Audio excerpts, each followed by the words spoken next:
Now, some of us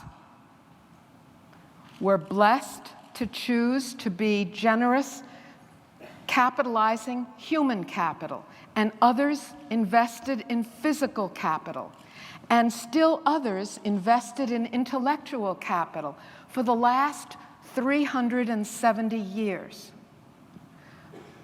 But when that pause happened in 1776, and people who were the fruit of 140 years of generosity and prosperity, so tightly linked, when they sat down to write down how a political system would work, and they framed it in the Declaration, in which, among other things, they said, all men are created equal and endowed by their Creator with certain unalienable rights, among these to life, liberty, and the pursuit of happiness. When they said that, they were people who were speaking about independence from freedom that they were the fruit of, a freedom that expressed itself in generosity, that created idealism and upward mobility. That document is a declaration of independence that only could have been written because the Sermon on the Arabella was our declaration of interdependence, freely embraced interdependence by American citizens one by one, be they John Winthrop himself with his wealth, or the farmers and the candlestick makers with their hearts of generosity, sharing the wealth they had. We are all greater recipients of that philanthropy in our culture than any of us are donors. Now, I've been on podiums with Bill Gates Sr., and when I said that, we were in a conversation. He said, "You're absolutely right. My son and I would agree with you that he and I have had the privilege of citizenship in America where we know that we are greater recipients of American generosity and philanthropy than we will ever be able to be donors." Now, you may be saying, this woman is on something. But let me just tell you how this could be. Remember I said some people have freely chosen to invest their generosity in human capital. Well, of course, Lady Molson invested in human capital all those young men who were educated and who were able to educate and bring this nation along.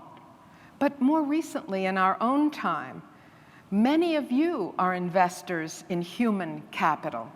But let me just talk for a nanosecond about Eugene Lang, who was born to a poor family in New York and became, through his career, his MBA at the Stern School at NYU, where I'm a professor, became a wealthy man. But he only became a wealthy man because someone whom he was waiting tables for thought he was smart and got him admitted and got him a scholarship to Swarthmore.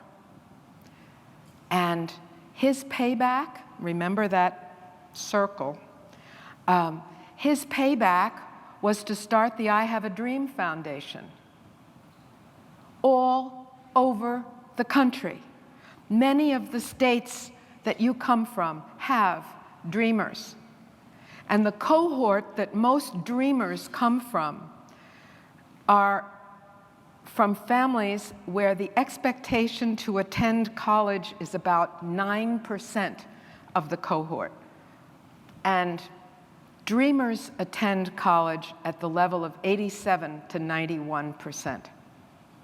Wow.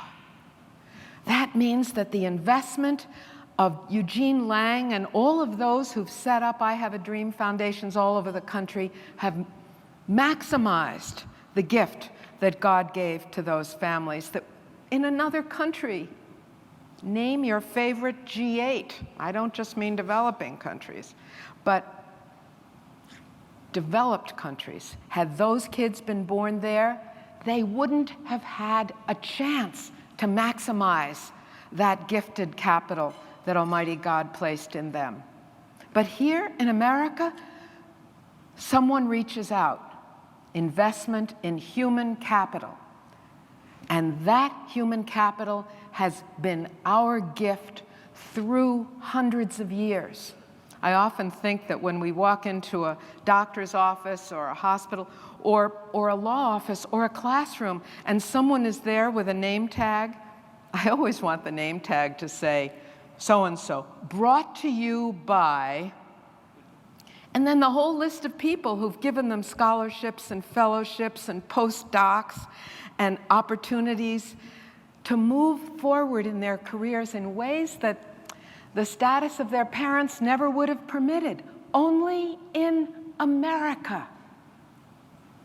Human capital. Billions of dollars. Only after the Second World War has the federal government been a significant contributor to scholarships for low-income Americans. And that started with the brilliant idea of the GI Bill, which if I had more time, I would tell you about. Physical capital. Physical capital is investing in buildings. Can you imagine that the donors of the 9 museums on Museum Row in Chicago, those investors have created a capital investment that makes a larger contribution to the cash flow of the city of Chicago than all of the professional sports teams put together. Now, I'm not suggesting that Pete Coors start advertising Coors beer in museums. On the other hand, when you think of the money generated by the Bears and the Bulls and those guys, and you realize that those entities contribute less cash flow to the city of Chicago than the 9 museums that were all gifts to the city, wow. That tells you what the power of a physical capital investment is all about. Intellectual capital. That's a whole speech. People have invested in intellectual capital in this country and created whole industries. One of the industries is one of your sponsors and one of my life sponsors, since my husband has been an executive with the Pfizer Corporation for about 20 years. But the pharmaceutical industry is the child of the intellectual investment of philanthropists in science. Yeah.